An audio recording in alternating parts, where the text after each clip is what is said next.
आरोग्याची खात्री सेवेत तत्पर येवला शहरातील विश्वासार्ह नाव डॉक्टर साळुंखे यांचं अनिरुद्ध मल्टी स्पेशालिटी हॉस्पिटल येथे उपलब्ध आहेत अत्याधुनिक सुविधा CT scan, colour sonography, digital X-ray, ICU, NICU, सुसज्ज ऑपरेशन थिएटर, फिजिओथेरपी, किमोथेरपी, स्त्रीरोग व प्रसूती विभाग, यूरोलॉजी विभाग, एंडोस्कोपी व कोलोनोस्कोपी, हाडांचे ऑर्थोपेडिक विभाग, कॅन्सर शस्त्रक्रिया, मेंदू व मणक्यावरील शस्त्रक्रिया तसेच मूत्रपिंडातील खड्यांच्या शस्त्रक्रिया, याशिवाय आयुष्यमान भारत प्रधानमंत्री जन आरोग्य योजना, महात्मा ज्योतिराव फुले जन आरोग्य योजना आणि मुख्यमंत्री सहायता निधी यांसारख्या विविध शासकीय योजनांचा लाभ उपलब्ध।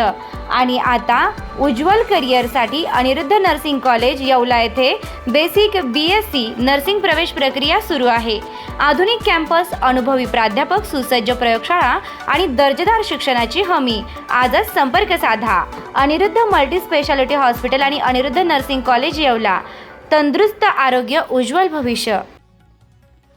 नाशिक पुणे महामार्गावरील गोंदे फाटा परिसरात हॉटेलमध्ये अंमली पदार्थांची विक्री करणाऱ्या इसमावर स्थानिक गुन्हे शाखेने छापा टाकत मोठी कारवाई केली आहे।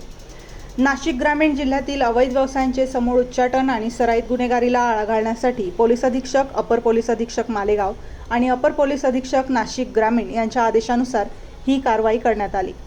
6 ऑगस्ट रोजी स्थानिक गुन्हे शाखेचे पथक सिन्नर तालुक्यात गस्त घालत असताना गोंदे शिवारातील एका हॉटेलमध्ये अफू नावाचा अंमली पदार्थ विक्रीसाठी बाळगल्याची गोपनीय माहिती पोलिसांना मिळाली। माहितीच्या आधारे वावी पोलीस ठाण्याच्या हद्दीतील हॉटेल रेणुका माता राजस्थानी ढाबा येथे पंच आणि फॉरेन्सिक पथकाच्या उपस्थितीत छापा टाकण्यात आला। या कारवाईत अंकित वंशपती साकेत वय 23 वर्षे याला ताब्यात घेण्यात आले।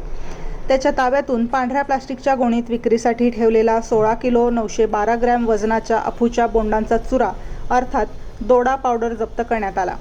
या अंमली पदार्थाची किंमत 2,51,700 रुपये असल्याचे पोलिसांनी सांगितले।